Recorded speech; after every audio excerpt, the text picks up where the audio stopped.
सबसे पहले इच्छा होती है उस परम स्थान के दर्शन की जहां भगवान शिव ध्यान में स्थित है। कैलाश पर्वत उनका परम आसन। ये कोई साधारण पर्वत नहीं बल्कि भगवान शिव का साक्षात रूप है। इसके चरणों में है मानसरोवर, मीठे जल की पवित्रता, और राक्षस ताल, खारे जल की रहस्यपूर्ण गहराई। इतने पास फिर भी एक मीठा एक खारा, जैसे भगवान शिव के भीतर संतुलित दो स्वरूप। अब हम पहुंचते हैं उस तपोभूमि पर जहां भगवान शिव और माता पार्वती ने विवाह के बाद ध्यान लगाया। ये है आदि कैलाश, उत्तराखंड के ऊंचे हिमालय में स्थित, जहां आज भी उनकी ध्यान ऊर्जा का कंपन महसूस होता है। यही है गौरी कुंड और पार्वती सरोवर। ये पर्वत नहीं, शिव पार्वती की जीवित उपस्थिति का केंद्र है, इसलिए कहलाता है छोटा कैलाश।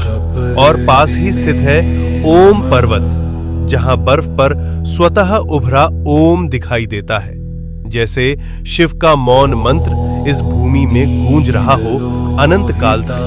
अब हम बढ़ते हैं हिमाचल की उस रहस्यमयी चोटी की ओर जहां विराजमान है स्वयं भगवान शिव, जिसे कहा जाता है मणि महेश कैलाश।